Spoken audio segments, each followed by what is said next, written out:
एक नई वीडियो के साथ आज मैं फिर हाजिर हूं, आपका होस्ट क्रांति जोशी। आपका स्वागत करता हूं मैं आरएम शॉर्ट्स में, जिसमें हम लेके आते हैं दिन भर की स्पेस और डिफेंस न्यूज की टॉप 3 खबरें। तो चलिए जान लेते हैं। अपनी सबसे पहली खबर की बात करेंगे तो वो अस्त्र मिसाइल की तरफ से आ रही है, जो कि एक beyond visual range air to air missile है और लगभग 6 महीने के बाद इसको भारतीय वायुसेना में इंडक्ट करना है। तो इसका ट्रायल किया गया एक एयरक्राफ्ट जो कि SU-30MKI है, वो वेस्ट बंगाल के एयरबेस से उड़ान भरा और उसके द्वारा इसको लॉन्च किया गया। डीआरडीओ की तरफ से यह कहा गया है कि यह एकदम टेक्स्ट बुक लॉन्च था और जिस चीज के लिए इसको लॉन्च किया गया था वो सफलतापूर्वक जानकारी उनको प्राप्त हो गई है। कल मैंने आपको बताया था कि भारत में S-400 का निर्माण हो सकता है या इसके सब सिस्टम का भारत में निर्माण हो सकता है। रोस्टेक के सीईओ का कहना था, जो कि एक रशियन आर्म्स एक्सपोर्ट की डीलर है।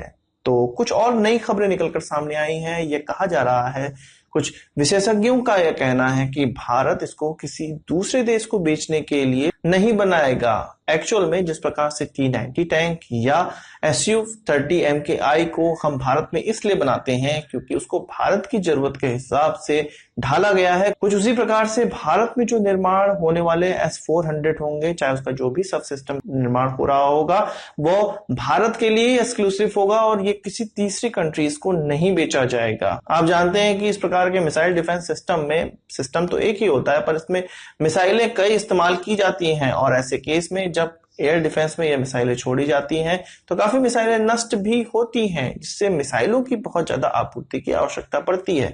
मेरे हिसाब से कुछ ऐसा हो सकता है कि भारत में रशिया इसके मिसाइल का प्रोडक्शन करे, ताकि भारत के लिए जो मिसाइल की आपूर्ति है उसके लिए भारत को रशिया पे डिपेंडेंट ना होना पड़े। इसके अलावा विशेषज्ञों का यह भी कहना है कि 5 बटालियन जो हम लोग खरीद रहे हैं उसके बाद भी फॉलो ऑन कॉन्ट्रैक्ट भारत की तरफ से दिया जाएगा और भारत इस सिस्टम का इंटीग्रेशन हमारा जो एयर डिफेंस सिस्टम है उसके साथ करेगा।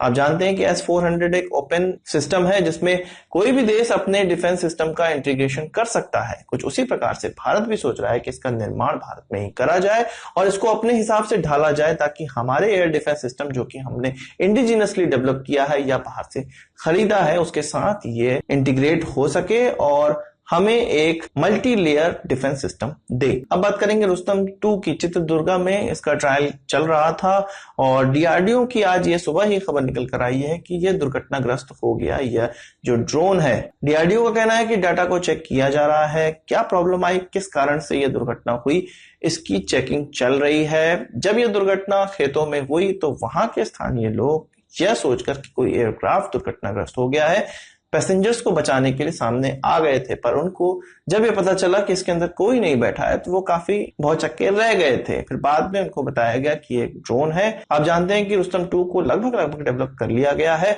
और तीनों सेनाओं के अंग को इसको ट्रायल के लिए भी देना है, पर उससे पहले यह दुर्घटना कुछ ना कुछ सवाल जरूर उठाती है कि क्या इसमें कैसी प्रॉब्लम रह गई होगी जिसके कारण यह दुर्घटना हुई।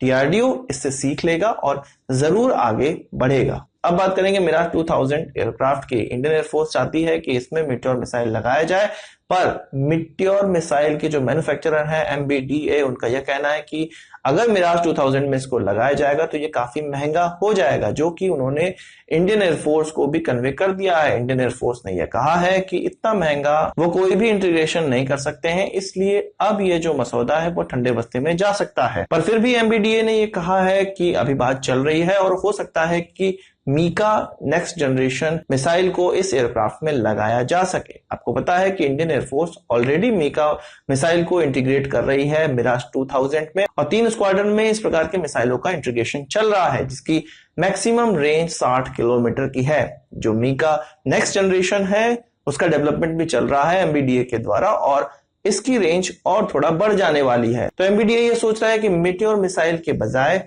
भारतीय मिराज 2000 एयरक्राफ्ट में मीका NG का यदि इस्तेमाल करने की आज्ञा इंडियन एयरफोर्स दे देती है, इंटीग्रेशन करने की आज्ञा इंडियन एयरफोर्स दे देती है, तो उनको एक अलग प्रकार का व्यापार मिल जाएगा। वहीं इंडियन एयरफोर्स के कुछ ऑफिशियल का यह भी मानना है कि यदि मीटियोर को मिराज 2000 में लगा भी दिया जाएगा तो हमें वह बेनिफिट्स नहीं प्राप्त हो पाएंगे जितना कि वो राफेल में लगाने के बाद देते हैं, क्योंकि उसमें जो इस्तेमाल होने वाले रडार हैं वो मिराज 2000 से बिल्कुल भिन्न है और बहुत ज्यादा दमदार भी हैं। इसलिए मीटियोर मिसाइल को मिराज 2000 पे इंटीग्रेट करना, वो भी महंगे दाम में, कोई अच्छी सोच नहीं होगी। तो आज की इस वीडियो के लिए बस इतना ही। आशा करता हूं आपको वीडियो पसंद आया। आप इसको एक बड़ा थम्स अप जरूर देंगे। इस वीडियो से संबंधित कोई सवाल सुझाव हो कमेंट बॉक्स में जरूर लाइएगा। नमस्कार, थैंक यू, जय हिंद।